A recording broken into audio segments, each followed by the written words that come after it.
জীবনানন্দ দাশ কি নিজেই নিজেকে মেরে ফেলেছিলেন, নাকি তার জীবন কেড়ে নেওয়া ট্রাম দুর্ঘটনাটি ছিল নিছকই একটি দুর্ঘটনা? সুদীর্ঘ ৭০ বছর ধরে চলা এই বিতর্কের আজও শেষ হয়নি। কেউ বলে দুর্ঘটনা, কেউ বা বলে কবিতার আচরণেই নিজেই নিজেকে মেরে ফেলার যথেষ্ট উপকরণ রেখে গিয়েছেন। তার মৃত্যু নিয়ে দীর্ঘ ৭০ বছর যে ধূম্রজাল তৈরি হয়েছে, চলুন সে সম্পর্কে আগে যুক্তিতর্কগুলো শুনে নিই। কোনো রাগঢাক না করেই সঞ্জয় ভট্টাচার্য বলেছেন, জীবনানন্দ দাশ নিশ্চিতভাবেই আত্মহত্যা করেছেন। গবেষক ভূমেন্দ্র গুহ বলেছিলেন, জীবনানন্দ দাশ বাইপোলার সিন্ড্রোমে ভুগতেন। যুগপতভাবে গবেষক ভূমেন্দ্র গুহ ও আব্দুল মান্নান সৈয়দ বলেছিলেন, কবির ডায়েরি এবং লেখায় মৃত্যু চিন্তার কথা প্রবলভাবে উঠে এসেছিল। শনিবারের চিঠির সজনীকান্ত দাস নাকি একবার বলেছিলেন, জীবনানন্দ দাশই একমাত্র লোক যিনি কিনা ট্রামের ধীর গতির গাড়ির তলায় পড়ে আহত হতে পারেন। অন্য কেউ হলে নিশ্চয় ফসকে যেতে পারতেন। প্রশ্ন উঠছে, আচ্ছা, কবি কি তাহলে জেনে বুঝে ফসকাননি, সরে যেতে চাননি? পথচারীদের অনেকেই চিৎকার করে কবিকে সরে যেতে বারবার অনুরোধ করেছেন। ধীর গতির ট্রামটি অবিরাম ঘন্টা বাজিয়েছেন যাতে কবি ট্রামের লাইন থেকে সরে যান। প্রশ্ন জাগে, এত মানুষের চিৎকার হই হুল্লোড় এবং ট্রামের অবিরাম ঘন্টা কেন কবির কানে পৌঁছালো না? নাকি তিনি ইচ্ছাকৃতভাবে কানে নেননি? এক বিরাট প্রশ্ন। অনেক গবেষকের মনেই সন্দেহ দানা বাঁধে। যেহেতু কবির জীবনে এই দুর্ঘটনাটি ঘটেছিল 14 অক্টোবর, তার ঠিক 2 দিন আগে অর্থাৎ 11 এবং 12 অক্টোবর কবি পরপর 2 দিন তার ভাইদের বাসায় যান এবং জিজ্ঞাসা করেন, দেশপ্রিয় পার্কের কাছে কেউ ট্রামের নিচে এ পর্যন্ত পড়েছেন কিনা। কবির নিজের থেকেই এরকম প্রশ্ন বারবার করার যে প্রক্রিয়াটি, সেটি তার মৃত্যুকে আরো বেশি রহস্যময়ী করে তোলে। তখন কবির বয়স মাত্র 35 বছর।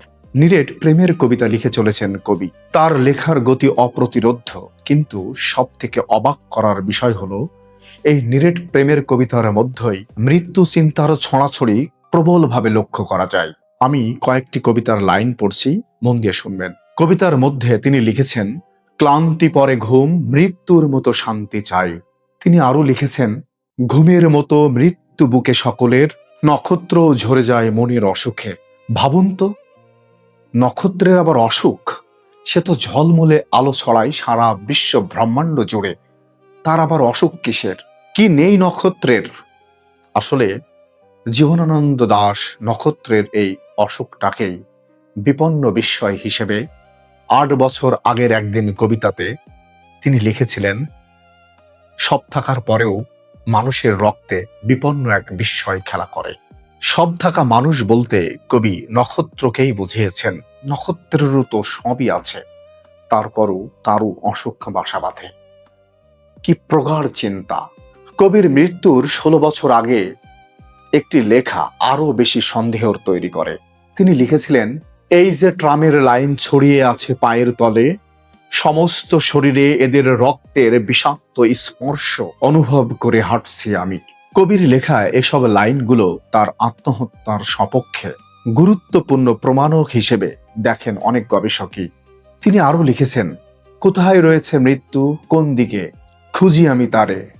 তিনি বারবার উচ্চারিত করেছেন, যেই ঘুম ভাঙে না কোনোদিন ঘুমাতে ঘুমাতে, সবচেয়ে সুখ আর সবচেয়ে শান্তি আছে তাতে। তিনি আরো বলেছেন, একদিন অন্ধকারে মৃত্যু এসে কথা কবে আমাদের কানে। নিরেট প্রেমের কবিতার মধ্যে এরকম মৃত্যু চিন্তার ছড়াছড়ি গবেষক সহ অনেক সাধারণ মানুষের মনেই তীব্র সন্দেহের তৈরি করে। কবি কি সত্যিই নিজে নিজেকে মেরে ফেলেছিলেন?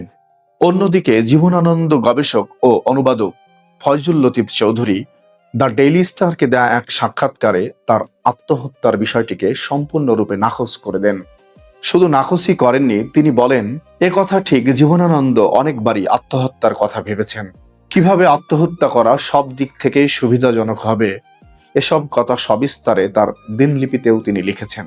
তিনি জোর দিয়ে বলেন, কিন্তু কখনোই কবি আত্মহত্যার সিদ্ধান্ত নেননি।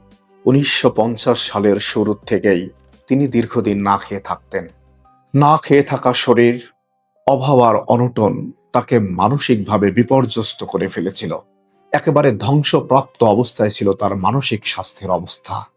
তার উপরে যোগ হয়েছিল ডায়াবেটিক্স, উচ্চ রক্তচাপ এবং চোখে কম দেখার অসুখ, একটি কানা কড়িও ছিল না কবির কাছে চিকিৎসা করার মতো। চিকিৎসাহীনতায় দিনের পর দিন এই ধরনের জটিল রোগ নিয়ে কবি দিন কাটিয়েছে।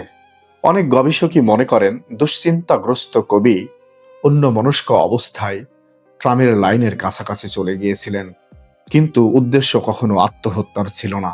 কবির হাতে 4টি ডাব ছিল। অনেক গবেষক জোর দিয়ে বলেছেন 4টি ডাব হাতে করে কেউ নিশ্চয় আত্মহত্যা করতে যাবে না। কবির এই মৃত্যু নিয়ে তো 70 বছর ঢের গবেষণা হলো। আমরা জেনেছি কবি তার প্রতিবেশী সুবোধ বাবুর সাথে নিয়মিত হাঁটাহাঁটি করতেন ডায়াবেটিস থেকে রক্ষা পাওয়ার কারণে। আচ্ছা ভাবুন তো, এমনটি কি হতে পারে না যে বিকেলে ঘাতক ট্রাম কবির উপরে উঠে পড়েছিল, সেই অভিশপ্ত বিকেলেই কবির হাইপোগ্লাইসিমা হয়েছিল। হঠাৎ করে শর্করার পরিমাণ কমে গিয়ে বিপর্যস্ত হয়ে উঠেছিলেন কবি। শরীরবৃত্তীয় এই সমস্যায় পড়ে কবি যে হুট করে ট্রামের কাছাকাছি চলে গিয়েছিলেন, এ কথাটা কি খুব সহজেই উড়িয়ে দেওয়া যায়? ব্যক্তিগতভাবে আমি মনে করি দীর্ঘদিন না খেয়ে থাকা, রোগ শোক অভাব অনটনে এই দুর্দশাগ্রস্ত মানুষটির হয়তোবা ব্যাপকভাবে শর্করা ফল করার কারণে তিনি সংবিত হারিয়েই ট্রাম লাইনের উপরে উঠে পড়েছিলেন। যদি সেটাই সত্যি হয় তাহলে এই দায় কার? এই দায় কি কবির উপর বর্তায় নাকি সমাজের উপর বর্তায়? কেন অনাহারে থাকলো কবি? কেনই বা তার চিকিৎসা হলো না? এ দায় কি সমাজ কখনো এড়াতে পারে? বলতেই হচ্ছে সমাজ কর্তৃক প্রদত্ত নির্মমতার বলি হয়েছিলেন আমাদের জীবনানন্দ দাশ। এই হত্যার দায় কোনোভাবেই জীবনানন্দ দাশের উপর বর্তাতে আমি কখনোই প্রস্তুত নই।